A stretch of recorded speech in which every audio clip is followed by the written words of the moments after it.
Hi everyone! Kakatapos ko lang guys sa Gemente kasi today meron akong appointment. Dinala ko yung birth ni husband. Hindi naman pala nila kinuha yung original, ano lang, photocopy. So after nito guys, pupunta ako ng barbershop. Maghahanap ako kasi nga magpapagupit na ako ng buhok. Sobrang lamig today. So that's our city. This is the front.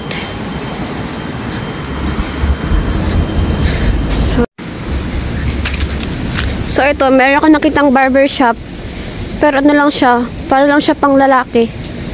Look guys.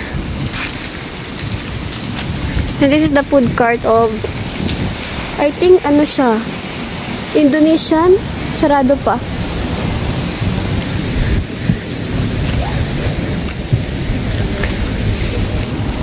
Alam niyo ba guys, ang ganda dito sa city namin kapag madilim. I mean, kapag gabi na kasi, bukas na yung ilaw. Dito, meron ding barbershop. I-check natin kung magkano ba yung bayad.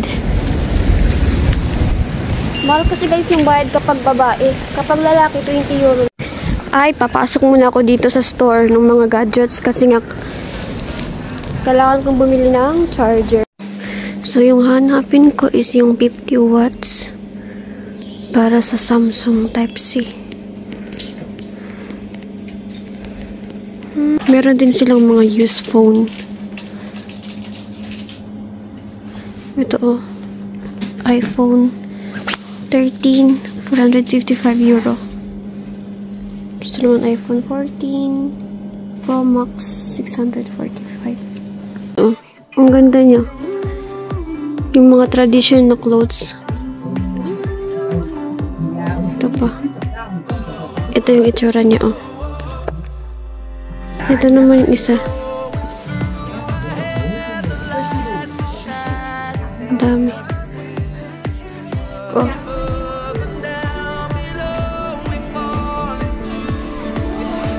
Meron din silang mga pang decoration for party. So guys, finally nga natapos na ako magluto. And bumalik muna nga ako sa bahay kasi nga yung appointment ko para sa haircut is nasa 2:30 PM pa kasi nga pagpunta ko doon, kailangan pala ng booking. So yeah, ito pala yung kasi niluto ko. Potato. Pinakuluan ko siya and then ginisa ko siya with butter, olive, and garlic. So this is my late lunch. Kasi alauna na ng hapon.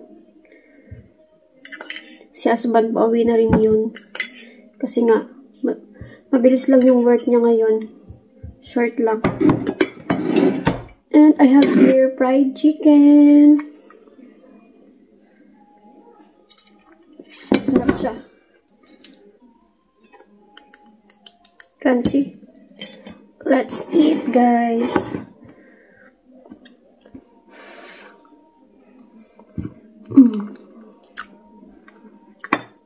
Wala muna tayong rice ngayon.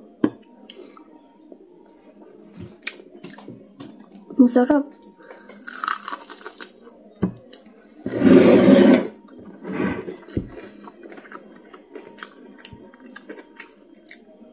Maikikwento ko sa inyo guys. Hindi ba naghahanap kami ng apartment? And then, nakasali din ako sa sa page ng Pilipina in Netherlands. Kasi doon maraming mga nagpo-post.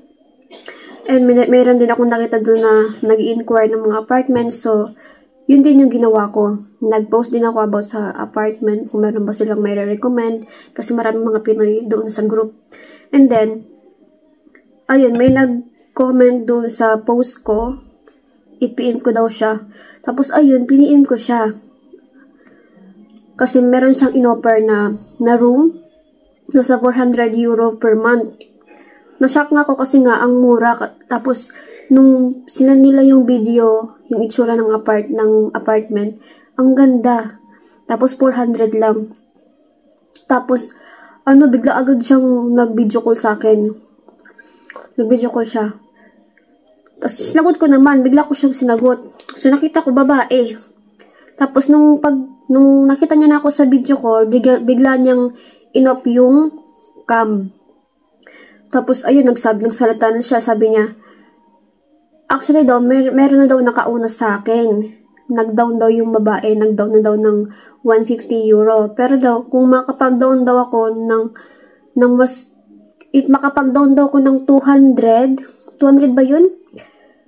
So, possible na ibigay niya sa akin yung apartment. So, nagduda na ako noon kasi nga, ang weird kasi nga, kailangan daw ng reservation. Ang sabi ko, gusto ko munang makita yung apartment bago ako magbayad. And kung malapit lang din naman kasi nga yung offer nila is Benlo lang din. So, ayun. Tapos, yung Pinay na nag-down doon sa scammer, doon sa babae, nag-chat din siya sa akin, sabi niya, sis, ikaw din pala yung ikaw din pala yung nag-inquire ng apartment. Tapos sabi ko, oo. Tapos sabi niya, ako pala yung nag-down payment doon sa kakilala kong Pinay na nag-comment. Tapos, so ayun na nga. Tapos sabi niya, pwede mo naman puntahan yung apartment, kaso mamayang hapon pa kasi nga nasa work pa ako. So mamayang hapon pa kita ma-assist. Sabi ko, okay lang kung hapon. Tapos sabi niya, oh sige. Tapos nung pagkatapos namin ng video call, nag-message siya ulit. Tapos merong isang Pinay na nilipat ako. Kumbaga, may isang Pinay na nag-message request sa akin. Sabi niya, meron daw siyang ino-offer. Kasi, bahay daw nila yon. Nagtanong pa ako sa kanya kung siya ba yung may-ari. Sabi niya, oo, kami yung may-ari. Tapos, daw sa asawa niya kasi nga meron daw siyang Dutch na husband. Tapos, yung offer niya is 400. Tapos, ang ganda ng room. Tapos, ayun. Tapos, sabi niya, actually, may nauna na sa'yo. Pero kinansil niya kasi nga uuwi na siya ng Pinas. Ganun. Dami niyang kwento. Tapos sabi ko, okay. So, sabi ko, kapag hindi niya i-push, ako yung kukuha. Pero pupuntahan ko muna yung apartment. Sabi niya, okay sis. Ganun. Tapos, malakas na guys yung kutob ko kasi nga, dalawa silang magkasabwat. Yung isa, namilit talaga na mag-down ka kasi para daw ikaw yung mauna. So, pero guys, nakita ko yung mukha ng babae. Sayang, hindi ko na screenshot. Tapos, kahapon, doon sa Facebook page group, madaming nag-post doon sa mga Pinay kasi, marami na pala silang na-scam. Umaabot siguro ng 500 euro yung na-scam nila kasi nga, yun yung pain nila. Kasi nga, marami ditong mga Pinoy, lalo na kasi nga, 'di ba? Yung kagustuhan nila makakuha ng apartment. So nagpe-pay na sila ng advance para makuha nila yung room. Hindi nila chine-check kung legit ba or hindi. Kasi nga parang parang totoo talaga sila. Kasi nga pag nakikipag-usap sila sa inyo, parang totoo kasi nga sasabihin nila, sige, ganito, i-send nila yung address, ganito yung time. Tapos pagpunta dun sa address, meron palang nakatira. Ayun. Mabuti na lang hindi ako na-scam. Tapos yung Pinay na naka-chat ko na nag-down, sabi niya, mabuti na lang daw nabawi niya yung down payment bago na post yung scammer na dalawa. Napansin ko na din yung kasi nga parang silang profile picture na nasa Paris. Pero magkaiba yung name. Kaya pala magkakuntsaba pala sila. Nang scam sila ng mga Pinoy. So, ayun. Ang haba ng kwento ko. So, guys, magtutupi muna ako ng mga damit. And si husband, tumawag na siya sa akin. On the way na siya. Sakto lang din, bago ako pumunta ng barbershop, makauwi na siya. Kasi yung susi sa pintuan, dito sa room namin, isa lang. Meron pa naman akong 30 minutes. Today, guys, ang lamig. Mabuti na lang, meron kaming 2 heater dito sa room. Yung isa binili namin, yung isa naman provided siya dito sa apartment. So, hindi kami nilalamig. And makapal din yung kumot namin. Pasensya nyo na guys yung aking tiyan kasi busog pa ako. Kakatapos ko lang kumain. Dito sa apartment namin, meron kaming dryer.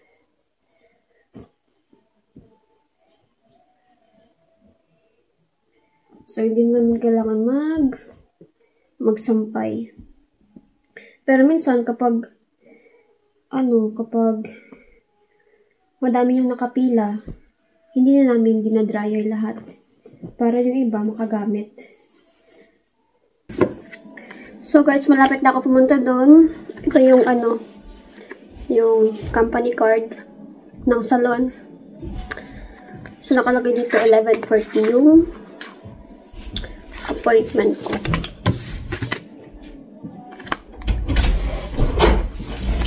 Hello!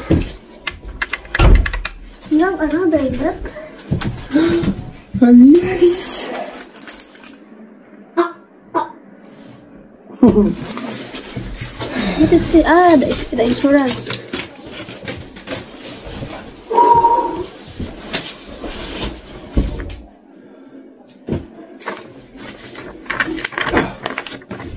Dumating na yung insurance niya. And also, my love, so never gonna go. You only have cold? No. But here, it's 14:40 ngayon, my love. 14:40. So not 30, it's almost 3 o'clock. Yeah.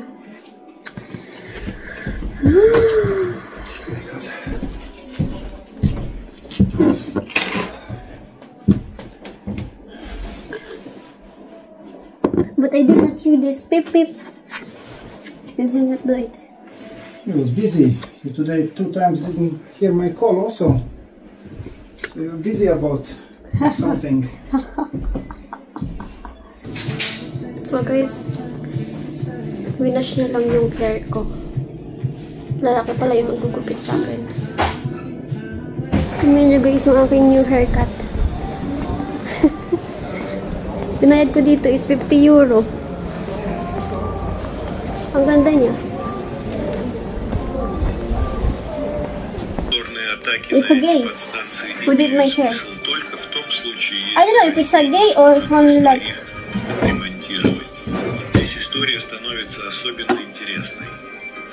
So now it's what you like it? It's not. He did not really follow on the what I saw, but it also looks good. No? Yes? Different. Ugly? No. You're not saying you're nice. No, it's good. Because I don't see you normal. You're It's like this. So this is my hair. My new hair. So I pay this 50 euro. I saw it. Happy? Yes. So today it's okay. It's okay. It only looks okay.